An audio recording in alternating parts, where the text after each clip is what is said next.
and welcome once again to your online nature studies class.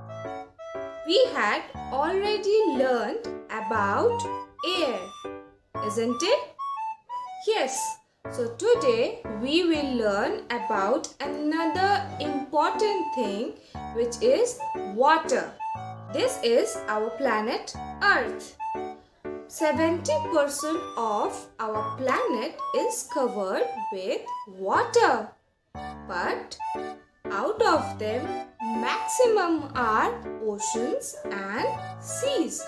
In your vacations, if you had gone to places like Digha or Puri, where you will find the sea water salty, you cannot drink it because we need fresh water.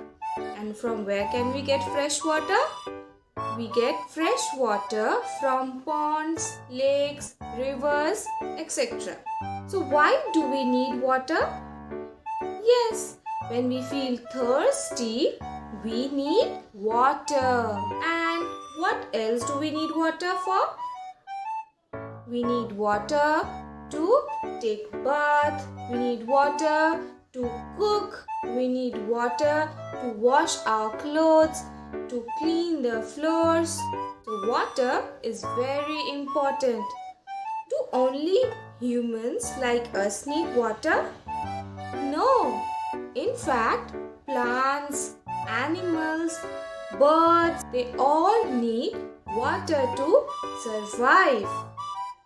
There are some places like deserts where there is very less water, and you know which animal can survive for many days without even drinking water? Yes, camels. Camels can survive without drinking water for so many days. So these are 2 glasses of water. Can you tell me the color of water? Nothing. There is no color.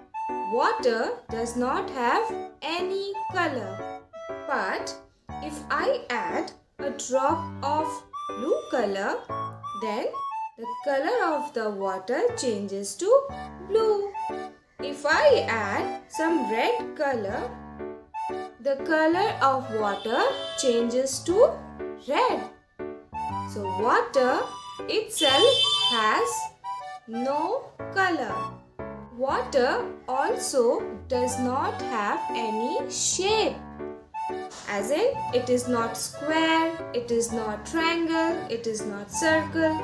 But if I pour the water in a circle bowl, the shape of the water looks like it's circle. Now here in this square bowl, the shape looks like the square. The water does not have its own shape. Now, do water have any taste? No, water does not have any taste. These are 2 glasses of water. Now in the second glass, if I add a teaspoon of sugar, then stir it, the taste of this glass of water becomes sweet. Why? Because sugar is sweet. So water does not have any color, water does not have any taste, water does not have any particular shape. But it is very, very important for us to drink lots and lots of water to keep ourselves hydrated and stay fit. Children, we should not waste water, like running the taps and not closing it. So, water is very important for us. So that's all for today. See you soon. Till then, bye.